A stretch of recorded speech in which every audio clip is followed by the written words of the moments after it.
Shalom à toutes, shalom à tous. Nous voulons souhaiter aux unes, aux autres la bienvenue au centre évangélique Le Verbe Divin. Et nous savons que Dieu qui a fait ces nouveaux jours l'a fait pour notre bien. Et nous nous rappelons, il y a quelques jours de cela, nous avons commencé un enseignement qui a comme thème central « Ne pensez plus aux événements passés ». Nous avions tiré du livre du prophète Ésaïe, les fils d'Amos, le 43e chapitre. Nous avons lu du 18e ces jours-ci, une portion jusqu'au 19e verset. Le prophète Ésaïe qui commence par une exhortation pour terminer par une prophétie. Il dit « Ne pensez plus aux événements passés ». Et il ajoute « Ne considérez plus ce qui est ancien. Voici, je vais faire une chose nouvelle sur le point d'arriver. » Ne la connaîtrez-vous pas? Dieu dit « Je mettrai un chemin dans le désert et des fleuves dans la solitude. » Dans son temps, nous avions dit que par la bouche du prophète Ésaïe, Dieu nous demandait, nous recommandait de ne plus nous attacher à la tristesse passée, au temps de souffrances écoulées, au temps de pleurs, de grincements des dents. Mais parce que Dieu va faire une grande chose, et cette chose est sur le point d'arriver. Quand nous avions commencé cet enseignement, nous avions posé la pierre d'assise, le socle, le fondement. Nous avions essayé en son temps d'expliquer quelques termes essentiels qui se trouvent dans cette portion des Écritures. Nous avons donné également nos objectifs. Ensuite, nous avions commencé la première partie intitulée « Les anciennes souffrances seront oubliées ». Nous l'avions tiré toujours du livre du prophète Ésaïe, le 65e chapitre, le 16e verset. Je voudrais relire juste la partie B de Ésaïe chapitre 65, le 16e verset, la partie B, où le prophète nous dit « Car les anciennes souffrances seront oubliées et seront cachées à mes yeux. » Les anciennes souffrances seront oubliées. Dans la deuxième partie qui avait suivi, que nous avions toujours tiré du livre du prophète Ésaïe, dans le 60e chapitre, les premiers versets, était intitulé « Ta lumière arrive ». Je suis en train de dire à quelqu'un « Ta lumière arrive », à ma soeur, à mon frère « Ta lumière arrive ». Dieu lui-même a dit par Ésaïe « Les ténèbres ne régneront pas toujours sur cette terre, là où aujourd'hui il y a des angoisses, les tribulations, les persécutions, la souffrance, la désolation, les guerres, les maladies, les calamités. Les ténèbres ne régneront pas pour toujours. » Et les prophètes ajoutent « La gloire de l'Éternel s'élève sur toi ». Ésaïe, le 60e chapitre, le premier et le deuxième verset, la Bible dit « Lève-toi, sois éclairé, car ta lumière arrive, et la gloire de l'Éternel s'élève sur toi. Voici, les ténèbres couvrent la terre. » C'est vrai, chez les voisins, comme ce fut le cas en Égypte, lorsque Israël était là où il y avait la marque du sang, l'ange passait. Mais là où il n'y avait pas la marque de l'alliance, il y avait les grincements des dents, il y avait les pleurs. Et les aînés étaient passés, ils sont morts. Même si les ténèbres couvrent la terre, même si dans les environs, tu vois la disette, la désolation, le pleur, la stérilité, le chômage, les persécutions. Mais sur toi, l'Éternel s'élève et sur toi, sa gloire apparaît. Et nous avons eu en son temps donné les signes de la part de l'Éternel, parce que l'Éternel dit d'abord que toi, tu es appelé à être la lumière du monde, tu dois éclairer. Nous avons été appelés à être des signes, mais aussi des présages. Au travers de nous, Dieu manifeste sa grandeur. Nous pourrons être dans un salon où il y a beaucoup de biens. Lorsqu'il y a les ténèbres, nous ne pouvons pas distinguer la salle à manger du salon de séjour. Mais lorsque la lumière vient, et tout devient discernable et tout devient facile à voir. Dans Matthieu chapitre 5, le 14e verset, Jésus-Christ dit « Vous êtes la lumière du monde ». C'est nous qui devons éclairer le monde, leur montrer le chemin. Qu'est-ce qu'il faut faire? Ensuite, les richesses du monde viendront vers toi. C'est ainsi qu'Ésaïe dit « La gloire de l'Éternel sur toi apparaît ». Il dit dans Ésaïe chapitre 45, le 3e verset, « Je te donnerai des trésors cachés, des choses que le monde n'a pas pu voir. Dieu promet de te le donner. Je te donnerai des trésors cachés, des richesses enfouies. afin que tu saches que je suis l'Éternel qui t'appelle en ton nom. Ensuite, troisième signe, nous avons dit, tes enfants reprendront leur héritage. Peu importe le nombre d'années où ils ont été dépossédés, tout ce que tu avais perdu reviendra vers toi. Et les méchants, l'ennemi qui est venu te déposséder, lui-même viendra te le rendre. Il viendra se prosterner devant toi, te rendre ce qu'il avait pris par le vol, par la force, par la ruse. Et Job dit dans le 5e verset, le 5e chapitre, le 24e verset, Job chapitre 5, le verset 24, il dit, tu retrouveras tes troupeaux au complet. Je suis venu à dire à quelqu'un, tu retrouveras tes troupeaux au complet. Ce qui t'appartient, ce qui est à toi, rien ne sera perdu. Tu ne perdras même pas un petit fil, tu ne perdras pas une aiguille. Toutes les promesses de l'Éternel faites sur toi s'accompliront et tu retrouveras tes troupeaux au complet. Dieu préservera tout ce qui est à toi. Et la quatrième promesse, le quatrième signe, tes ennemis, tes persécuteurs, tes calomniateurs viendront pour rebâtir tes murs, pour refaire ta sécurité, pour refaire ton enclos. Oui, ceux qui hier t'es persécutés seront confondus, parce que ceux qui espèrent en l'Éternel ne seront jamais confondus. Mais ceux-là qui seront infidèles sans cause et seront confondus. Et le cinquième signe ou la cinquième promesse, quiconque s'élèvera contre toi, quiconque s'élèvera contre toi finira par périr. Il périra, il mourra, finira par périr. Il dit dans Ésaïe chapitre 60, le 12e verset, car la nation et le royaume qui ne te serviront pas, ces nations-là seront exterminées, comme le prophète Zacharie le dit dans Zacharie chapitre 2, le 8e verset. Celui qui ose te toucher, touche la prunelle de l'œil de l'Éternel des armées. Tu as du prix aux yeux de l'Éternel, tu y es intouchable. Et les bénédictions te suivront. Tu ne seras pas quelqu'un derrière les bénédictions. Dieu ordonnera à la bénédiction de te suivre et aussi Dieu fera de toi un ornement pour toujours. Dans le 15e chapitre, le 15e verset d'Ésaïe chapitre 60, il dit au lieu où tu as été abandonné. Ésaïe chapitre 60, le 15e verset, il dit au lieu où tu as été délaissé, comme Jephthé qui a été chassé, comme on l'a enseigné tout à l'heure, par ses propres frères. Mais lorsqu'ils se sont retrouvés dans la détresse, dans la désolation, ils sont partis les chercher. Où tu as été délaissé, haï, détesté, et que personne ne visitait, que personne ne parcourait.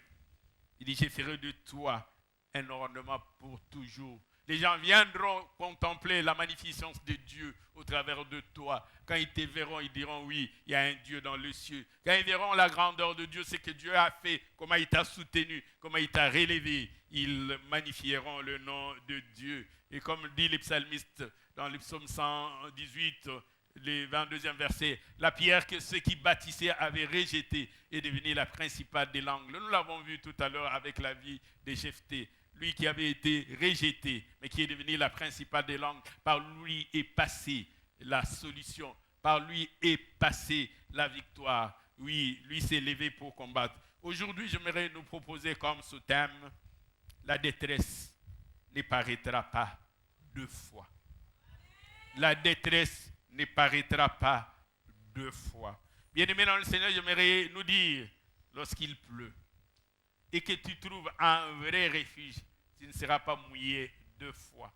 Lorsqu'un animal, une bête féroce te pourchasse, lorsque tu trouves un abri sûr, il ne t'atteindra pas. Je suis venu nous dire, la détresse ne paraîtra pas deux fois. J'aimerais nous proposer deux textes de lecture.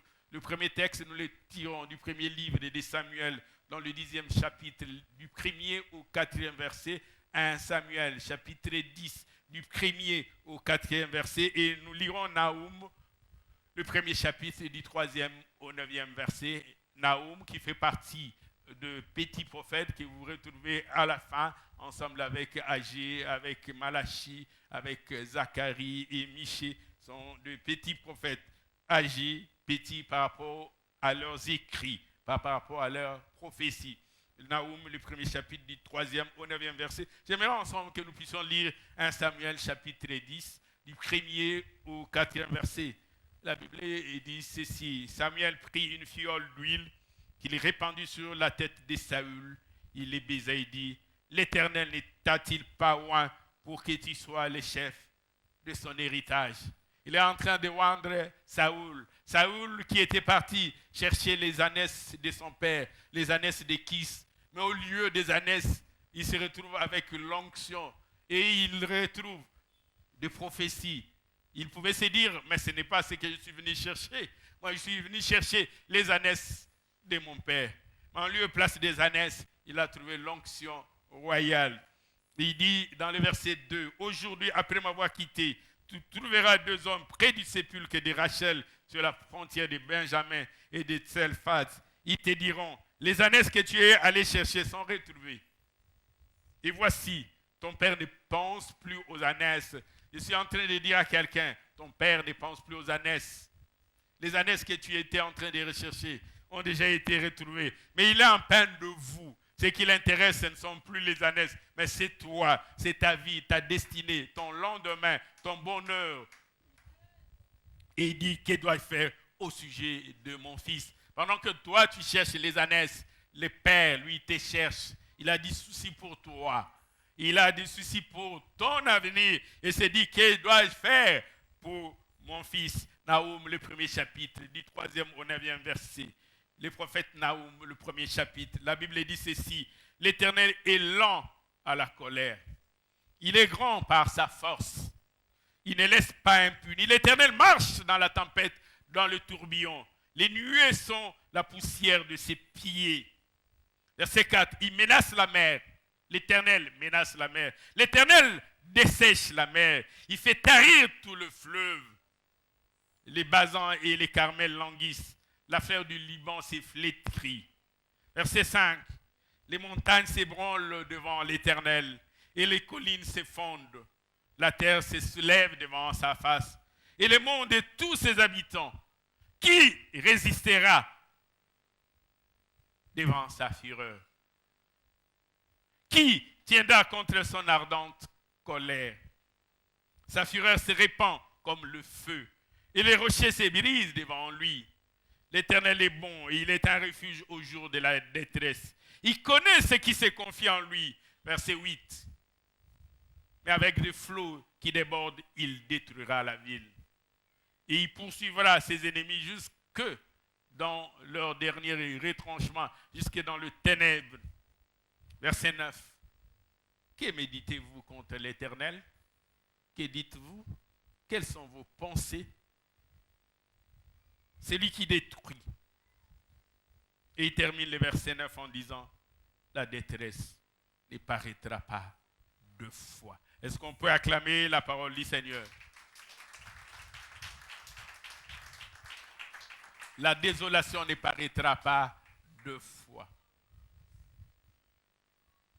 La souffrance du temps passé ne reviendra pas. Les humiliations passées ne vont pas ressurgir. La souffrance d'antan, les mépris, l'oubli, le rejet ne reviendra pas 2 fois. Dieu veillera à ce que cela ne revienne pas 2 fois. Mais la question c'est, que faire? Quand tu as fui la pluie et que tu es entré dans une maison, dans un abri, là tu ne peux plus être mouillé. Et tant que tu demeures dans la maison, tu ne seras pas mouillé 2 fois. Mais seulement quand tu sors de cette maison, si tu ne veux pas être mouillé une seconde fois, reste dans la demeure. Reste dans ton refuge, dans ton abri. Si tu as été en Égypte, en servitude, en esclavage, et que tu as traversé la mer Rouge, la servitude ne reviendra pas. Sauf si tu veux traverser dans le sens opposé la mer pour te retrouver encore en Égypte. Je voudrais dire à quelqu'un, les souffrances du temps passé seront oubliées. Ne pensez plus aux événements passés. Ne considérez plus ce qui est ancien. Parce que Dieu va faire une chose nouvelle. Cette chose est sur le point d'arriver. Et il dit par Habakkuk dans le 2e chapitre, le 3e verset, car c'est une promesse dont le temps est déjà fixé. Le jour de son accomplissement est fixé, de sa réalisation est arrêté. Oui, elle ne mentira pas. Si elle tarde, attends-la, car elle s'accomplira. Elle s'accomplira certainement. Que faire, bien-aimé dans le Seigneur, pour que la détresse que tu as connue, les rejets que tu as connus, les humiliations du temps passé ne reviennent pas. Il y a des choses à faire. Il y a une manière de vivre, un comportement à adopter, une manière de marcher, de considérer les choses. Et si tu l'observes, la détresse ne reviendra pas. Ce n'est pas parce que tu avais eu la malaria qu'on t'a donné une bonne cure et que tu as été guéri que la malaria ne reviendra pas. Oui, la malaria peut ne pas revenir. Tu as la clé entre tes mains. Il y a un mode de vie que tu dois observer pour que la malaria ne revienne pas. Si tu continues à vivre au milieu de l'insalubrité, si tu ne sais pas te protéger avec des moustiquaires imprégnés, cette détresse reviendra. Mais si la vie passée te sert d'enseignement, que cela t'éclaire, t'oriente, la détresse ne reviendra pas deux fois. Parce que tu connais les conséquences de tes actes passés, de ta manière de vivre, de ta manière de marcher. Tu dis, j'avais fait ceci. Voilà quelle en était la rétribution, le salaire, la récompense. Bien-aimé dans le Seigneur, tu es le maître de ta destinée. Tu es le maître de ta destinée. Tu peux faire que la détresse ne revienne pas deux fois. Et pour cela, bien-aimé dans le Seigneur, toi qui étais dans la servitude en Égypte, toi qui étais sous les jougs de l'ennemi, tu peux ne plus redevenir esclave. Mais ce qu'il faut faire? Première deux choses. Il faut que le Fils vous affranchisse. Lorsque c'est un lieutenant qui t'a libéré de la prison, le major peut te remettre en prison. Lorsque c'est le major qui t'a libéré, le colonel peut te remettre en prison. Lorsque le colonel t'a libéré, le général peut te remettre en prison. Mais lorsque le chef de l'armée te libère, personne ne te remettra en prison. Ce qui importe, c'est celui qui t'a affranchi. Qui t'a affranchi? Qui t'a libéré, qui t'a béni. Le plus important, c'est de savoir qui t'a béni pour déterminer la suite et ce qui sera ton sort. Je suis en train de nous dire, pour être réellement affranchi, il faut que le Fils vous affranchisse. Le psalmiste dit dans le psaume 107, verset 10, psaume 107, le 10e verset dit, « Ceux qui avaient pour demeure les ténèbres et l'ombre de la mort, vivez captifs dans la misère, vivez captifs dans les chaînes. » Lorsqu'il parle de la captivité, il ne s'agit pas seulement de la servitude charnelle, corporelle, mais aussi la misère, la détresse, les maladies. Pouvons nous souvenir de cette femme qui avait la perte de sang, qui a vu tout le médecin et qui a perdu de son argent. Mais sa situation alla s'empirer. Mais ce jour-là, elle avait compris. Elle s'est dit en elle-même, si seulement je puis toucher le pan de la robe de celui qui a en lui la vie et la résurrection, je serai guéri. Cette femme vivait captive. Bien-aimée dans le Seigneur, le psalmiste dit la captivité n'est pas seulement être en Égypte. La captivité, c'est aussi vivre dans la misère, dans la désolation, être prisonnier. Et que tout ton argent ne serve que à te soigner. Parce qu'aussitôt que tu as été payé, que tu as gagné un marché, une maladie se déclare, un problème surgit. C'est comme si on réclamait cet argent. Il faut être délivré. Et les sorciers ne peuvent pas te délivrer. Parce que si c'est un devin qui te délivre, plus grand sorcier que lui viendra te remettre dans la servitude. Tu continueras à perdre ton argent, à voir ta santé dépérir, ta maison être détruite, la stabilité voler en éclats, et tu ne connaîtras jamais la joie chez toi. Mais tu ne peux connaître la joie que si le Fils affranchi. Jean chapitre 8, à partir du verset 22. À partir du verset 32, je m'excuse, Jean chapitre 8, à partir du verset 32. Christ dit aux anciens des Juifs, il dit, vous connaîtrez la vérité. Et la vérité vous affranchira. Pour dire, vous n'avez jamais connu la vérité. Vous viviez dans l'ignorance. Il dit, quand vous connaîtrez la vérité vous rendra libre, vous donnera la liberté, brisera les chaînes, vous ouvrira les portes de prison, les portes fermées, renversera le mur qui vous retenait prisonnier, brisera les verrous lorsque vous connaîtrez la vérité. Mon peuple périt parce qu'il lui manque la connaissance. Dans le verset 33 de Jean chapitre 8, il lui répondit, nous sommes la postérité d'Abraham. Il voudrait lui dire, tu te trompes d'auditoire, tu te trompes de public. Ce message ne nous est pas destiné. Nous sommes la postérité d'Abraham et nous ne fûmes jamais esclaves de personne. Comment viens-tu nous dire, vous deviendrez libres? Il dit, en vérité, je vous l'ai dit, il répliqua, Yoshua Mashiach, quiconque se livre au péché est esclave du péché. Or, l'esclave ne demeure pas toujours dans la maison, mais le fils, lui, il demeure.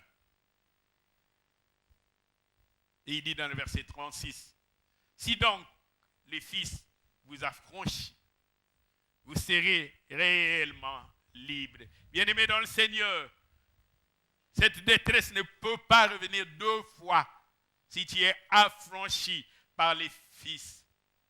Tu peux chercher un grand de ce monde pour t'affranchir. Un plus grand que lui viendra te mettre dans la servitude. Mais lui qui a reçu tout pouvoir, qui a un nom au-dessus de tout nom, si lui t'affranchit, tu deviendras réellement libre. Cette joie que tu recherches, tu la retrouveras. Cette paix que le monde ne peut pas te donner, que l'argent ne peut pas acheter, que le matériel ne peut pas conférer, cette paix que tu recherches, tu la retrouveras. Parce que tu seras affranchi par lui-même, qui est le prince de paix. Ce jour-là, lorsqu'il entra dans le temple et qu'on lui donna le rouleau du prophète Ésaïe pour lire, il ouvrit et déroula les rouleaux. Il prit les passages, il s'est écrit. Nous sommes dans Luc chapitre 4, le verset 18. L'Esprit du Seigneur est sur moi. Parce que le Seigneur m'a oint, m'a établi, m'a choisi, m'a envoyé pour annoncer une bonne nouvelle aux pauvres. Il m'a envoyé pour guérir ceux qui ont le cœur brisé.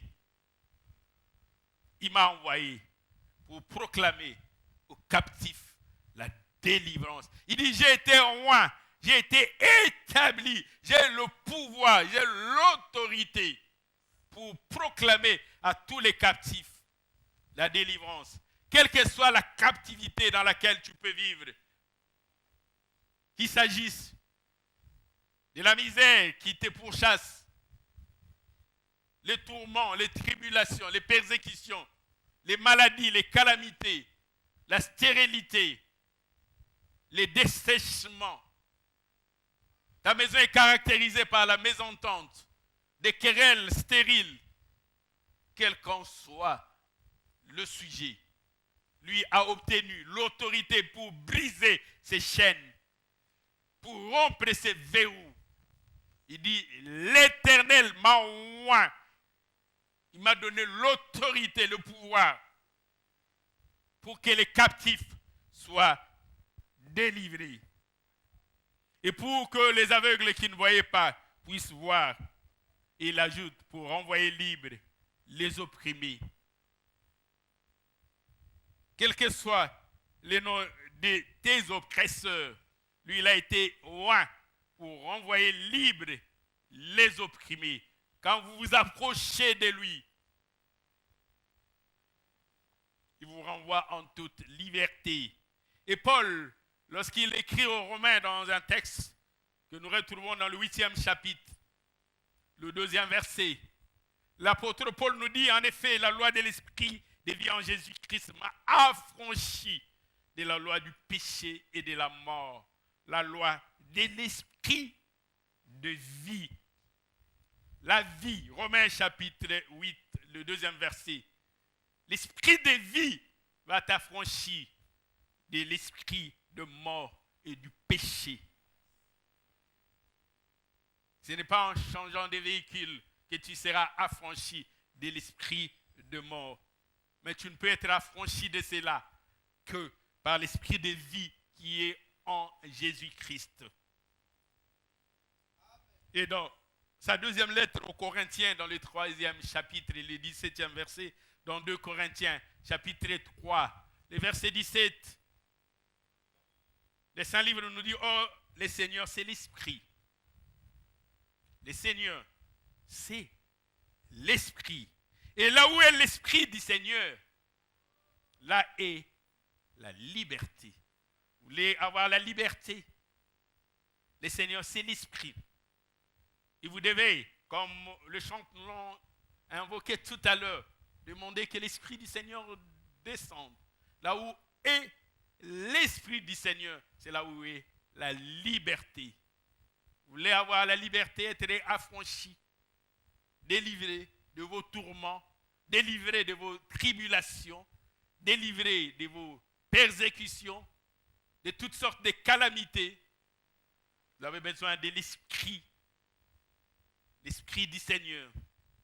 Là où est l'Esprit du Seigneur, là est la liberté. Quand l'Esprit du Seigneur vient, vous n'aurez pas besoin d'autre chose. Parce que là où est l'Esprit du Seigneur, là où est la liberté. Je suis en train de nous dire que la détresse ne paraîtra pas deux fois. Comme l'Éternel l'a annoncé par la bouche du prophète Joël dans le 2e chapitre. Il dit, et mon peuple ne sera plus jamais dans la confusion. Je suis en train de nous dire, tu ne seras plus jamais dans la confusion. Tu ne peux pas être confus. Tu ne seras pas couvert de honte ni d'humiliation si tu te confies à l'Éternel. Parce que ceux qui se confient à l'Éternel sont comme la montagne de Sion qui ne chancelle pas. Ceux qui se confient à l'Éternel renouvellent leur force. Ceux qui se confient à l'Éternel prennent de l'envol comme de l'aigle. Si tu te confies à l'Éternel, tu ne seras jamais confondu. Mais ceux-là qui seront infidèles sans cause, eux seront confondus. Bien-aimé dans le Seigneur, tu prendras de l'envol comme de l'aigle. Tu voleras haut au point que la bave du crapaud ne pourra pas t'atteindre. Tu n'as pas besoin de te préoccuper des crapauds. C'est le cadet de tes soucis. Parce que tu voles tellement haut. Si tu marches à terre, oui, la bave du crapaud peut t'atteindre. Mais si tu voles haut, les incantations, les invocations de méchants, de ceux qui pratiquent les sciences occultes, de ceux qui invoquent le mort, de ceux qui descendent dans des cavernes, dans des eaux profondes, dans des savanes, ceux qui poussent des sifflements, ne pourront rien faire contre toi si tu voles haut.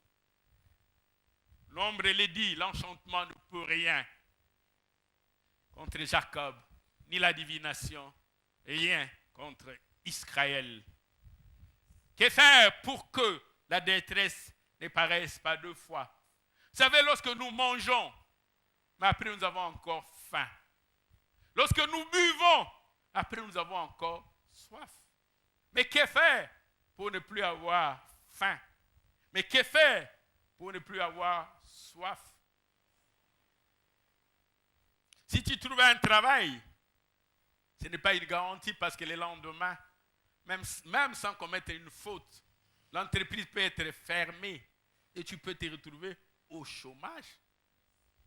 Mais si tu crées une entreprise, tu deviens toi-même l'entreprise, tu ne seras jamais au chômage. Parce que l'entreprise est incarnée par toi. Et tant que tu vivras, tu ne seras jamais au chômage. Tu peux aller à la source boire de l'eau, mais tu auras encore soif. C'est ainsi que Christ peut dire dans Jean, vos pères ont mangé la manne du désert, mais ils sont morts. Ils devaient manger quoi? Ils devaient manger le pain de vie. Je suis en train de nous dire pour que la détresse ne paraisse pas deux fois. Il faut boire à la source de vie. Cette vie qui va demeurer en toi fera que la détresse ne revienne pas. Comme la mort ne pouvait pas retenir le Christ, ni la terre les contenir, quiconque aura une portion de Christ en lui, il aura la vie en lui. Et comme Christ est ressuscité, lui également sera ressuscité. Parce que la mort ne pourra pas retenir une portion de Christ. Je suis en train de nous dire, il faut boire à la source de vie.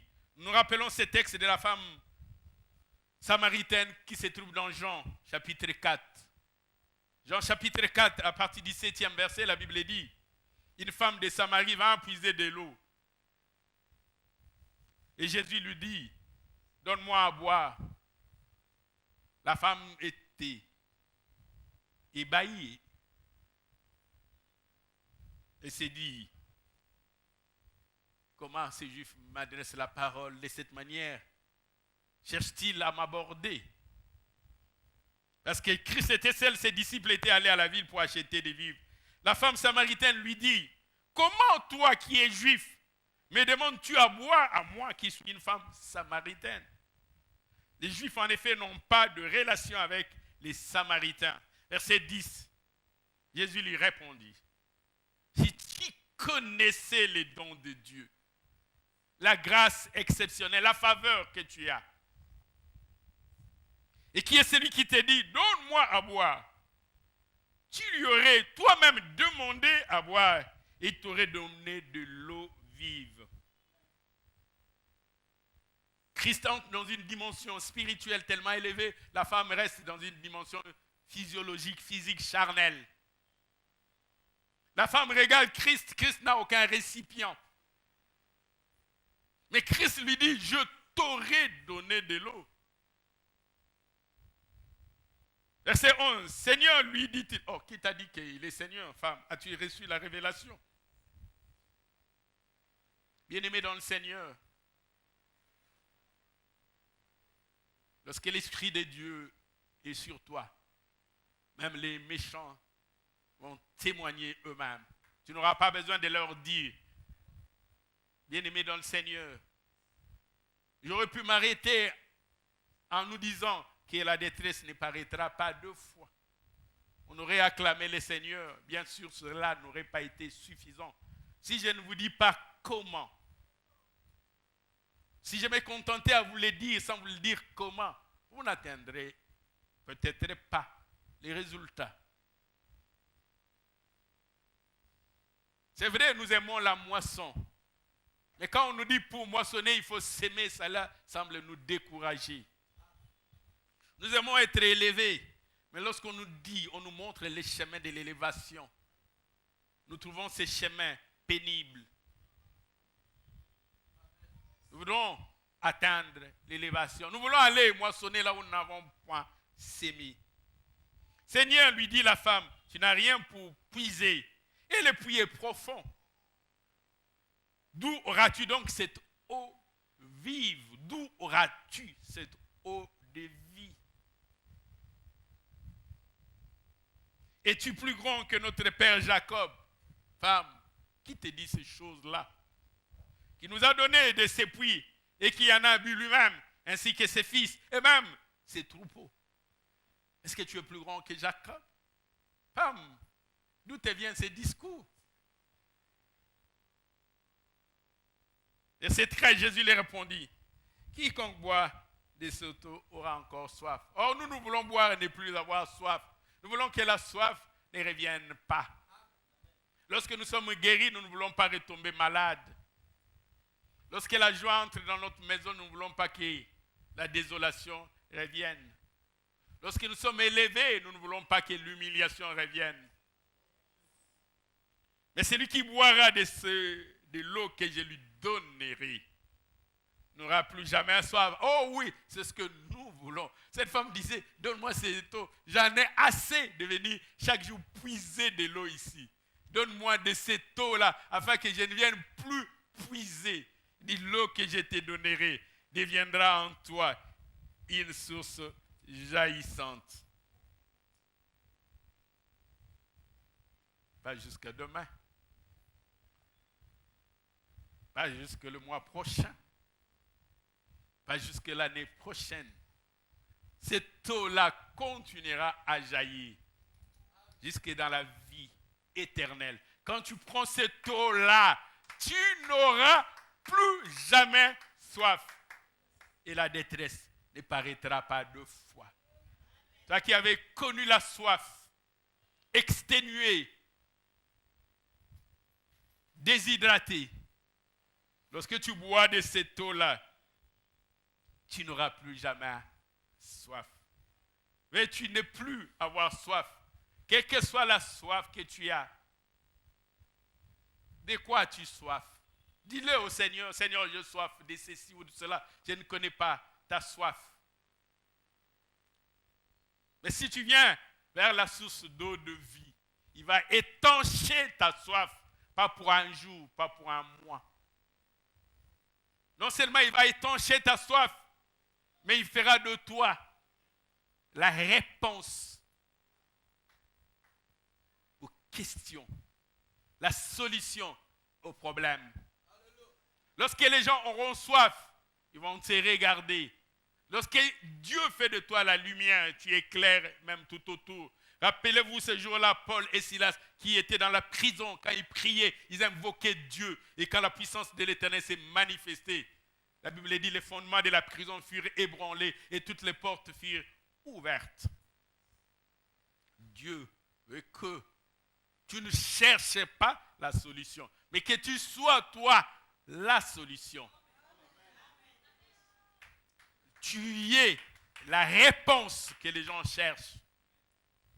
C'est ainsi que lorsque cet incirconcis de Goliath venait insulter l'armée de l'Éternel, les enfants d'Israël se disaient, où est l'Éternel qui vient nous délivrer?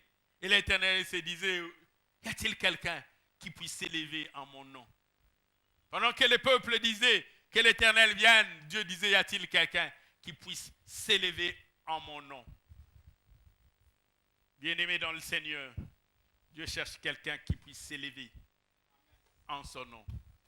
Et si venu nous dire la détresse ne paraîtra pas deux fois.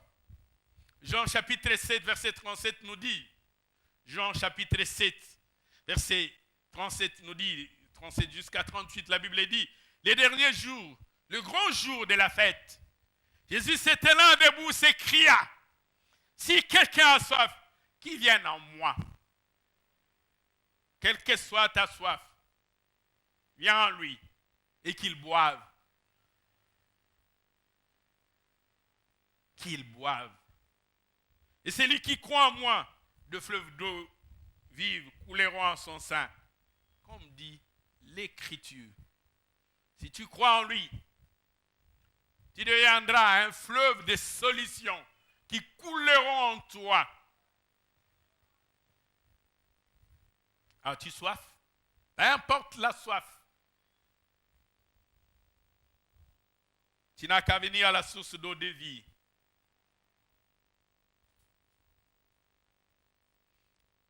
Et dans Apocalypse, c'est la révélation de Jean, le 21e chapitre, le 6e verset.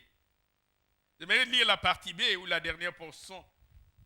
Où il dit ceci, celui qui est le commencement et la fin, celui qui est l'alpha et l'oméga. Il dit, à celui qui a soif, Apocalypse chapitre 21, le 6e verset. À celui qui a soif, je donnerai de la source de l'eau de vie. Je donnerai gratuitement. Il dit, il peut te donner la paix de manière gratuite. Isaïe a Ophélie. La joie, il te donne, il y a Ophélie. La tranquillité, il te donne, il y a Ophélie. L'élévation, il te donne, il y a Ophélie. La victoire, il te donne, il y a Ophélie. La réussite, il te donne, il y a Ophélie. Il te donnera gratuitement. Quelle que soit ta soif, viens. Tu ne l'achèteras pas au prix d'or ou au prix d'argent. J'étais en train de nous dire, la détresse ne paraîtra pas foi. Que faire? La première condition, j'avais dit, que tu sois affranchi par le Fils. Deuxièmement, boire à la source d'eau de vie. Troisièmement, si tu veux que la détresse n'apparaisse pas deux fois, il faut suivre le chemin. Tout chemin, c'est vrai, peut mener à Rome. Mais tout chemin ne va pas te donner la solution. Suivre les chemins. Dans sa révélation, le fils d'Amoth, le prophète Ésaïe dit dans Ésaïe chapitre 53, les 6e verset, le prophète Ésaïe chapitre 53, les 6e verset dit, nous étions tous errants. Il décrit ce que nous étions. Quand il dit errants, c'est-à-dire nous ne connaissions pas la direction, ni les chemins, ni la voie, ni comment faire. Nous étions tous errants, comme des brebis. Les brebis sans berger peuvent errer, aller ça et là. Pour aller vers des eaux paisibles, les brebis doivent être conduits. Sans berger, les brebis errent ça et là. Et il dit chacun suivait sa propre voie. Et l'Éternel a fait retomber sur lui l'iniquité de nous tous. Égarés. Il dit, on ne connaissait pas le chemin. Le chemin qui conduit vers l'arbre de vie nous était fermé. Il fallait que quelqu'un vienne, qui soit déchiré, pour que nous puissions trouver le chemin. Il faut suivre le chemin, pas un chemin, le chemin. Et Jésus se révèle dans Jean chapitre 14, le 6e verset. Jean chapitre 14, le 6e verset dit, Jésus lui dit, je suis le chemin, la vérité et la vie. Nul ne vient au Père que par moi. Il n'a pas dit nul ne va. Il dit nul ne vient au Père que par moi. Et il dit si vous me connaissiez, vous connaîtriez aussi mon Père. Et de maintenant vous les connaissez et vous l'avez vu.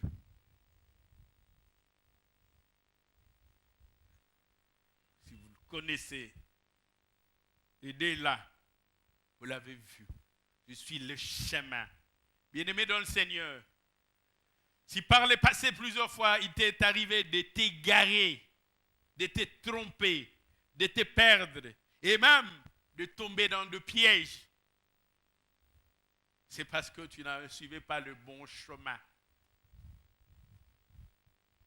Il y a un seul bon chemin. C'est le chemin. Et ce chemin, c'est Jésus-Christ qui dit que je suis le chemin. Je suis la vérité, je suis la vie. Si vous suivez ce chemin, vous connaîtrez la vie, vous connaîtrez la vérité. Et vous n'allez pas vous tromper. Vous arriverez à la bonne destination. Vous n'avez pas besoin de boussole pour vous orienter. Vous n'avez besoin que de Jésus-Christ.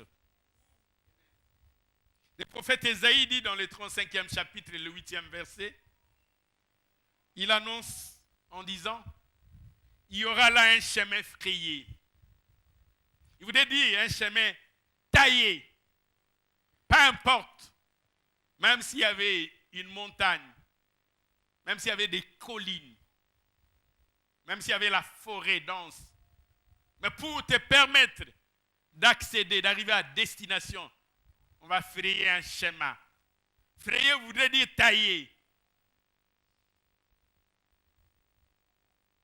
S'il faut désherber, s'il faut couper les arbres, on frayera un chemin pour toi. Ce chemin qu'on appellera la voie sainte. Nul impur n'y passera. Cette voie sainte sera pour ceux qui ont été appelés, ceux-là qui la suivront, même sans diplôme. Même les insensés. Il suffit seulement de suivre le chemin. Même si tu es aveugle, sans connaissance ni intelligence, sans savoir particulier. La Bible dit, ceux qui la suivront, même les insensés, ne pourront s'égarer. Vous voulez dire, tu peux même te comporter comme un enfant. L'essentiel, c'est d'être sur le chemin. Tu ne vas pas t'égarer. Sur cette route, point de lion, nulle bête féroce ne la prendra. C'est un chemin tout tracé, où le Seigneur lui-même a pris soin d'éloigner les bêtes féroces. Il dit, nul ne s'y rencontrera.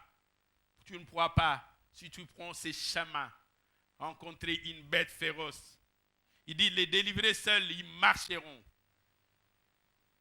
Bien-aimés dans le Seigneur, la chose paraît si simple. Il suffit seulement de mettre ça en pratique. Tu ne veux pas que la détresse paraisse 2 fois dans ta vie. Il n'y a qu'une seule chose à suivre.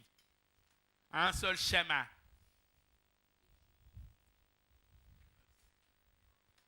Suivre Jésus-Christ. Même les sarments qui avaient séché, si tu suis Jésus-Christ, ça va de nouveau fleurir. Peu importe, ne regarde pas ta condition.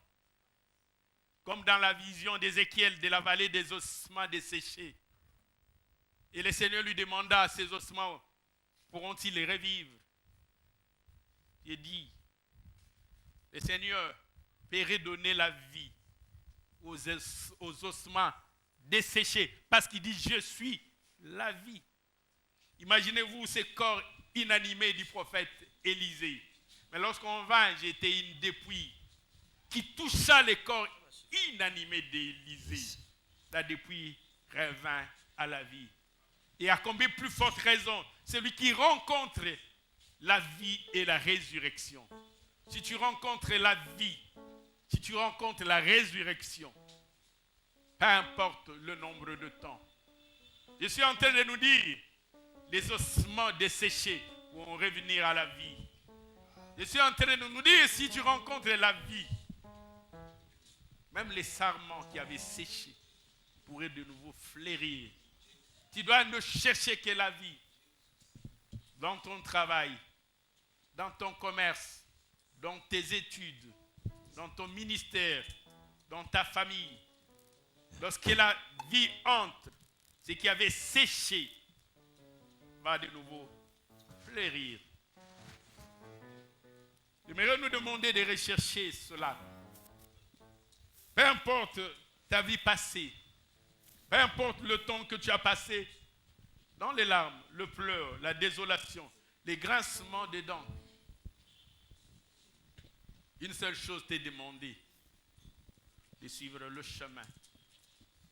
Pas 2 choses.